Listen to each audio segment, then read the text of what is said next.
पूर्व राष्ट्रपति प्रणब मुखर्जी की बेटी शर्मिष्ठा मुखर्जी ने कांग्रेस अध्यक्ष मल्लिकार्जुन खड़गे के उस प्रस्ताव की आलोचना की है जिसमें प्रधानमंत्री डॉक्टर मनमोहन सिंह के लिए दिल्ली में एक अलग स्मारक बनाने की मांग की गई।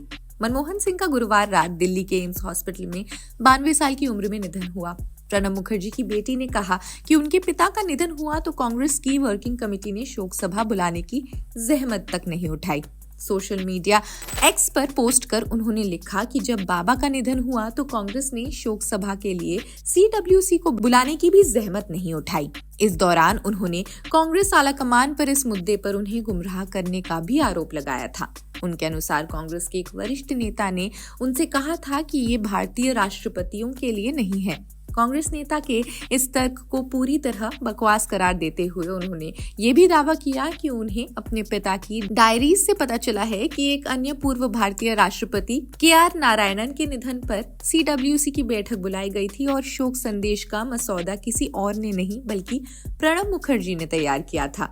पूर्व राष्ट्रपति की बेटी शर्मिष्ठा ने दावा किया कि जब अगस्त 2020 में उनके पिता और पूर्व भारतीय राष्ट्रपति का निधन हुआ तो कांग्रेस नेतृत्व ने कांग्रेस कार्य समिति द्वारा शोक सभा बुलाने की जहमत नहीं उठाई। खैर, मनमोहन सिंह के लिए देश भर से और दुनिया भर के नेताओं ने अपने शोक संदेश जारी किए। इनमें से ही एक खास संदेश था मलेशिया के प्रधानमंत्री का। मनमोहन सिंह से जुड़ी ये कहानी मलेशिया के प्रधानमंत्री की है। अनवर इब्राहिम ने मनमोहन सिंह को याद करते हुए एक भावुक पत्र लिखा। इसमें मलेशियाई PM ने उन दिनों का जिक्र किया है जब वो जेल में थे। जी हाँ, भारत के पूर्व प्रधानमंत्री मनमोहन सिंह के निधन के बाद दुनिया भर के नेताओं ने प्रतिक्रिया दी है। मलेशिया के प्रधानमंत्री अनवर इब्राहिम ने मनमोहन सिंह को याद करते हुए एक भावुक पत्र लिखा। इसमें मलेशियाई PM ने उन दिनों का जिक्र किया जब वे जेल में रहे। उन्होंने लिखा है कि उनके जेल के दिनों के दौरान मनमोहन सिंह ने उनके बच्चों के लिए छात्रवृत्ति की पेशकश की थी। मलेशियाई PM अनवर इब्राहिम ने एक्स पर लिखा, मेरे सम्मानित प्रिय मित्र डॉक्टर मनमोहन सिंह के निधन की खबर सुनकर मुझ पर दुख का बोझ बढ़ गया है। इस महान व्यक्ति के बारे में निश्चित रूप से बहुत सारी श्रद्धांजलि, निबंध और किताबें होंगी जो उन्हें भारत के आर्थिक सुधारों के निर्माता के रूप में याद करेंगी।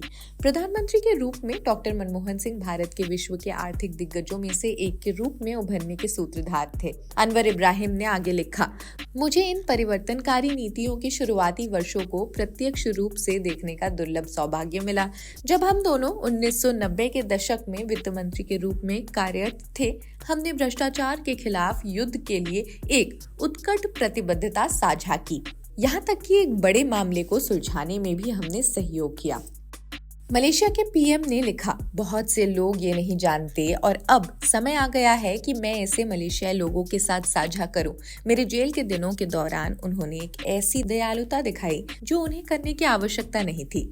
एक ऐसी दयालुता जो न तो राजनीतिक रूप से सुविधाजनक थी और न ही जैसे कि कोई कल्पना कर सकता है। उन्होंने मेरे बच्चों, विशेष रूप से मेरे बेटे एहसान के लिए छात्रवृत्ति की पेशकश की। हालांकि मैंने इस शानदार प्रस्ताव को अस्वीकार कर दिया था, लेकिन इस तरह के इशारे ने निस्संदेह उनकी असाधारण मानवता और उदारता को दर्शाया था।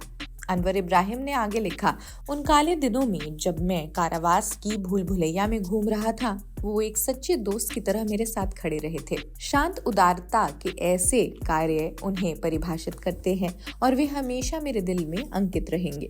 अलविदा मेरे मित्र, मेरे भाई मनमोहन।